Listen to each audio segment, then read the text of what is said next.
Assalamualaikum warahmatullahi wabarakatuh. Yang saya hormati Bu Isma selaku dosen dan teman-teman di kelas ekonomi manajerial. Sebelumnya perkenalkan kami dari kelompok 3 dengan judul presentasi persaingan monopolistik, produk something, dan scientific. Perkenalkan, saya Nurinda Seminaring Wulan dengan NIM 32.05.51.6023 yang akan mempresentasikan materi ini bersama teman-teman saya, yaitu ada Martafila Ayu Retno, Friska Suciana, Rosalina Lutfitra Patri, Salma Sabrina, dan juga Adriani Kusumaningtyas. Selamat menyaksikan penjelasan kami terkait persaingan monopolistik. Di sini saya akan menjelaskan tentang pengertian pasar monopolistik, karakter pasar monopolistik, kelebihan dan kekurangan pasar monopolistik. Yang pertama, pengertian pasar monopolistik. Pasar monopolistik adalah struktur pasar di mana terdapat banyak produsen atau penjual yang menawarkan produk yang serupa tetapi terdiferensiasi. Diferensiasi ini bisa berupa perbedaan dalam kualitas, merek, desain, fitur, atau layanan yang menyertai produk. Lalu, karakter pasar dalam monopolistik. Di sini terdapat 5 karakter pasar dalam monopolistik. Yang pertama, banyaknya penjual. Pasar ini dipenuhi dengan banyak penjual atau produsen yang bersaing untuk menarik perhatian konsumen. Lalu yang kedua, produk terdiferensiasi, yang dimana setiap penjual menawarkan produk yang serupa dalam fungsi dasar tetapi memiliki ciri khas yang membedakan dari produk pesaing. Lalu yang ketiga, adanya sedikit kendali atau harga. Meskipun memiliki produk yang berbeda, setiap penjual hanya memiliki sedikit kekuatan untuk mengontrol harga karena persaingan yang ketat. Untuk yang keempat, kebebasan masuk dan keluar pasar, yang dimana tidak ada hambatan yang signifikan bagi perusahaan untuk memasuki pasar atau bagi perusahaan yang ada untuk keluar dari pasar. Lalu yang terakhir, nomor 5, persaingan non harga, yang dimana persaingan dalam pasar monopolistik seringkali berfokus pada diferensiasi produk, promosi, dan branding, bukan hanya pada harga. Lalu kelebihan dan kekurangan pasar monopolistik.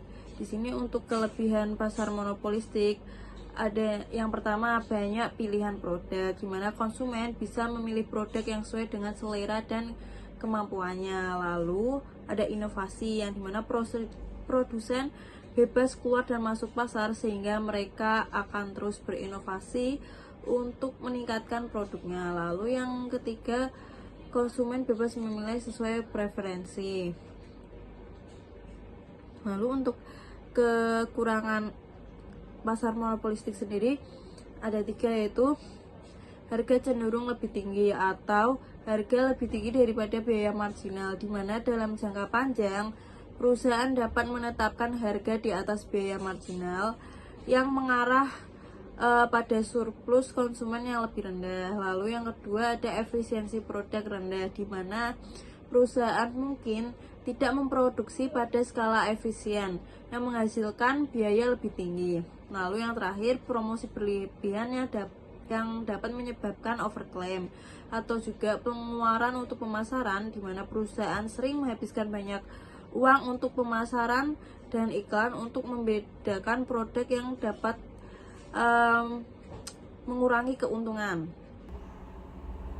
Baik, selanjutnya akan saya jelaskan terkait latar belakang kenapa kita memilih produk sunscreen atau skincare. Karena yang pertama adalah di Indonesia sendiri untuk industri skincare sedang berkembang pesat.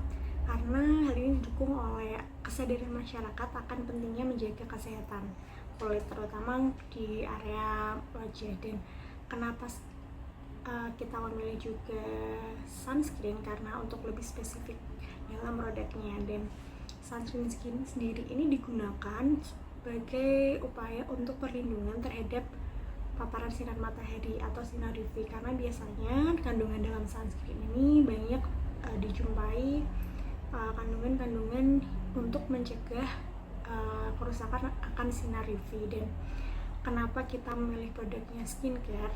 atau lebih spesifiknya di sunscreen, karena pada pasar persaingan monopolistik ini seperti yang sudah dijelaskan tentang karakteristiknya, yaitu memiliki banyak produsen dan juga banyak konsumen. Dan sunscreen ini banyak dijumpai di toko-toko, sehingga bisa dibilang banyak brand-brand, terutama brand skincare ini mengeluarkan sunscreen masing-masing. Dan seperti yang saya jelaskan tadi, sunscreen ini adalah untuk menjaga kulit wajah kita untuk dalam paparan sinar matahari. Dan untuk sekarang ini yang masih menjadi top sorotan untuk produk sunscreen ini adalah Skintific dan Something.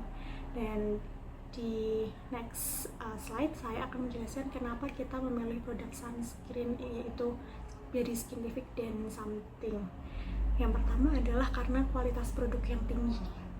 Kedua merek tersebut memiliki kualitas produk yang tinggi dalam bidangnya masing-masing. Yang kedua adalah inovasi dalam formulasi bahan dan strategi pemasaran. Yang ketiga, kedua produk ini adalah merupakan produk yang populer di kalangan anak muda. Dan walaupun tidak semua anak muda menggunakan, akan tetapi banyak anak muda yang mengenal produk ini. Dan yang terakhir adalah pasar sunscreen ini mencerminkan pasar persaingan monopolistik. Walaupun keduanya memiliki keunggulan yang sama, tetapi seperti yang kita ketahui, formulasi produk dari masing-masing produk itu berbeda.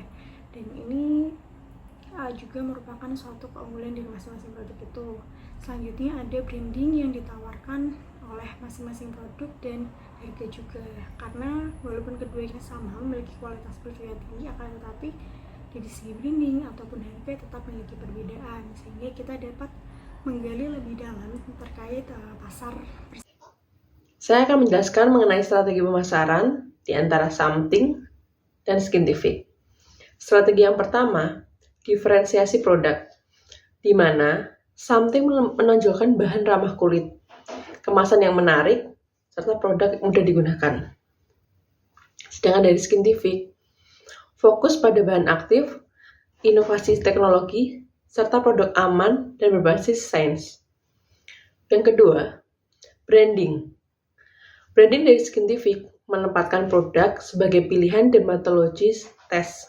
Sedangkan dari Something mengasosiasikan diri dengan konsep clean beauty dan transparansi bahan. Yang ketiga, program loyalitas. Di mana dari segi promosi Skintific, kampanye berbasis keamanan dan bukti ilmiah ditonjolkan.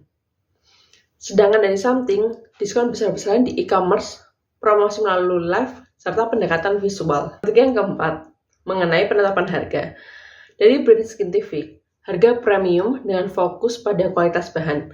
Sedangkan dari Something, harga terjangkau untuk aksesibilitas pasar yang lebih luas. Strategi yang kelima, strategi distribusi. Dari Skintific, kolaborasi dengan influencer di bidang kesehatan serta kecantikan.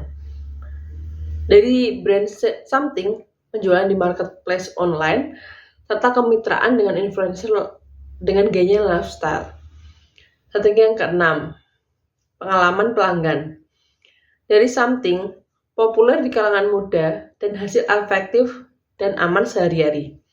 Sedangkan dari Skintific, menekankan keamanan, efektivitas, dan dapat diterima oleh kulit sensitif.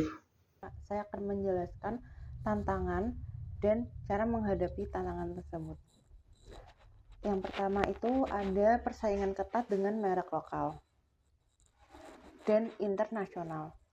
Baik Something maupun Skintific memiliki merek yang kuat, tetapi Something telah berhasil memasuki pasar lokal dan membangun pengikut yang setia. Kedua merek ini menawarkan produk berkualitas tinggi, tetapi Something berfokus pada bahan-bahan alami dan formulasi efektif yang sesuai dengan konsumen Indonesia. Kemasan Something pun yang modern dan menarik secara visual telah membantu meningkatkan persepsi mereknya. Dengan demikian, meskipun Skintific memiliki keunggulan sebagai merek internasional, Something berhasil menandinginya dengan strategi diferensiasi produk yang tepat, sehingga memungkinkan mereka untuk menetapkan harga yang kompetitif. Untuk yang kedua, itu ada perubahan tren konsumen yang cepat.